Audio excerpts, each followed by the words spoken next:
We are starting a section that the book does a horrible, lousy, stinking job of. So what you are going to have to do is, after I talk about all this, you're going to go to Blackboard and there are two printouts. One's going to say calculations based on body weight. And one says calculations based on body weight part 2. So this is your homework over this material. The thing is, chapter, I think it's 25, covers this topic, but as I said, does such a lousy job. I'm leading you up to learning how to do this, so that'll make sense once we get to the book. So this is your homework preparing you for quiz 11. Quiz 11 is going to be probably next week sometime. Even the homework out, hey, the homework for quiz 11. The homework for quiz 11, don't do that yet. You're not doing that yet. You're doing some preliminary work leading up to that. Did I make myself clear? You'll do these two things, the calculations based on body weight, and then the one part 2, okay? So, let's explain what's going on here. This is complicated.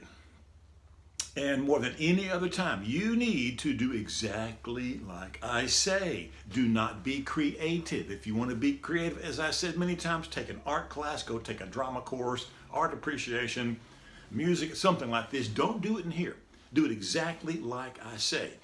Because this is complicated, it's time consuming. You need to get into a habit of doing exactly step by step what I say. What this involves is giving medications according to the body weight of the patient. If you were to go to, let's say, your medicine cabinet, get out some Tylenol, some ibuprofen, it'll probably say, for kids under 6, consult your physician. For kids 6 to 12, give blah, blah, blah, a certain amount. Over 12, give this. I mean, anybody over 12 is just a one-size-fits-all. So here's your 13-year-old daughter who weighs about 89 pounds, and she gets a certain amount, and her dad who weighs 280 gets the same amount she does, because it's kind of a one-size-fits-all. So a lot of medications are, if you're an adult, and an adult for medication purposes, sometimes it's just anybody over 12, which is crazy. But this kind of stuff is, it's basing the amount you give the patient on the body weight. The doctor will prescribe a certain amount based upon the body weight of the patient. So some patient has an order for some medication and he weighs 200 pounds. Somebody else weighs 100 pounds. The one who weighs 200 pounds gets twice as much as the patient weighing 100 pounds. It's based upon the body weight of the patient. What I'm going to do first is teach the most common way this is done. A lot of times, just to kind of give a more broad summary here, a lot of times very dangerous medicines are done this way. Lots of times very young children are prescribed medication this way. Lots of reasons for this, but it's based upon the body weight. Now everything we've seen so far is the order is just some number. The doctor orders 100 milligrams of whatever. The doctor orders 2.5 grams of this. The doctor orders something or other. It's just a number, whether milligrams or grams or units, something like this. Now it's very different. So here's the way it's given. Now, of course, the numbers change. I'm just making up a number, but it'll be told to you this way. A certain number, in this case 10 milligrams per kilogram per day. That means you will give, in this case, 10 milligrams for each kilogram the patient weighs for the whole day.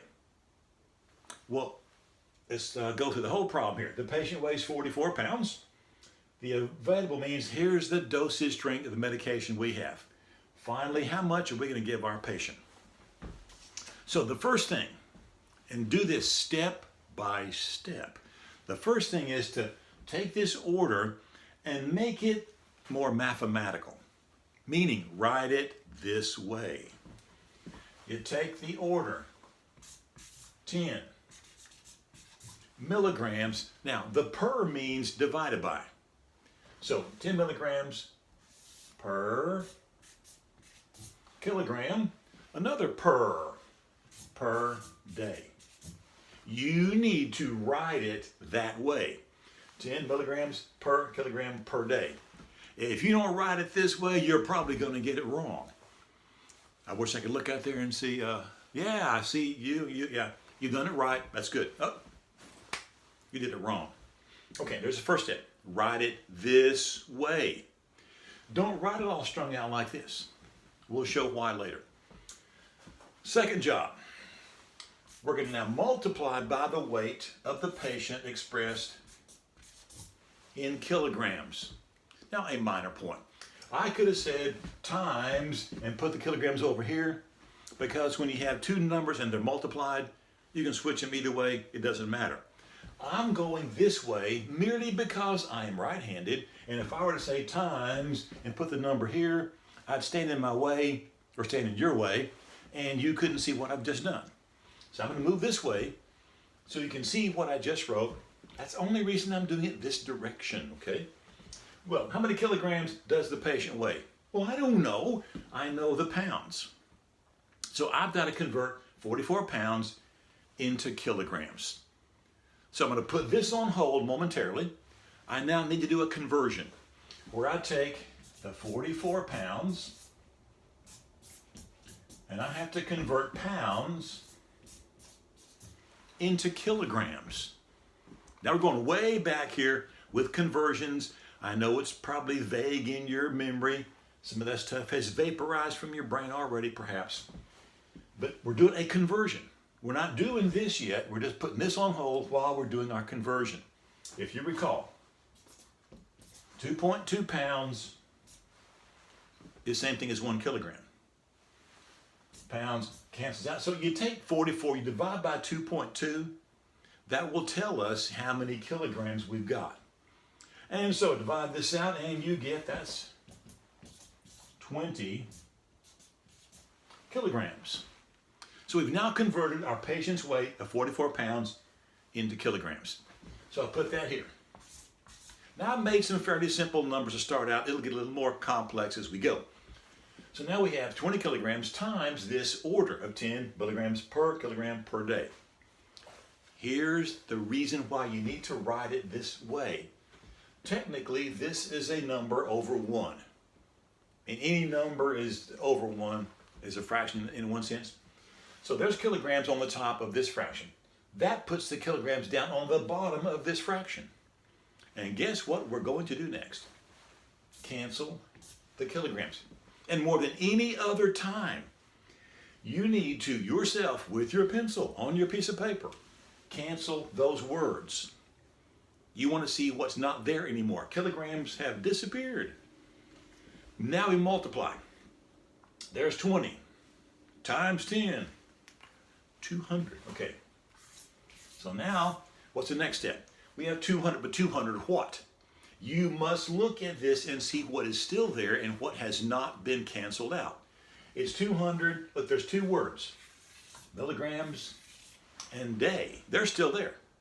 That is 200 milligrams per day. That means for the entire next 24 hours, this patient will have to get 200 milligrams. Now, we've never seen this before. Every other order we've ever had before, the doctor says, give this patient 100 milligrams, give this patient blah, blah, blah, so many milliequivalents or units, whatever it is. That's always a per dose amount, always. Per dose, that's what a doctor's order is. This is not, though. This is for the whole day. Well, I don't need to know how much to give my patient for the whole day. I need to know the next time I'm going to give my patient his or her medication, how much will I give my patient? Since I'm going to give 200 milligrams for the entire day, I need to know how many times a day that's done. Well, looky here. QID, brush up on these terms. QID means 4 times a day. Well, if I'm giving 200 milligrams for a whole day, I'm doing it 4 times a day, I then merely divide this by 4. Well, that ends up as 50. Now, I won't show all the details of what that means is now that per day is gone. I'll divide by 4 times per day. So each time the patient gets his or her medicine, the patient will get 50 milligrams. Hope this makes sense. Okay, step by step by step. So every time it's time to give the patient the medicine, How much will my patient get? 50 milligrams. But see, that's still milligrams. I need to know, I'm going to give in a syringe, a shot. How many milliliters will I give? Well, here we go. Final step is do a dosage calculation. I know that's the order.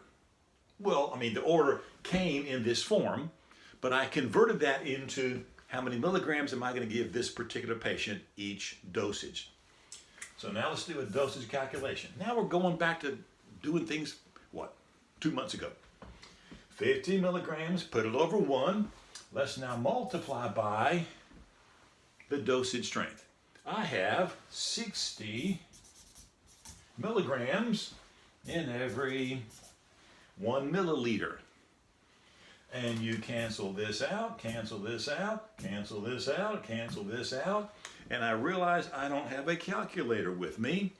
But take 5 divided by 6, and that's going to be whatever that is. The answer is, you got that answer? We'll come back later and see if you got it correct. But do this exactly this way every time.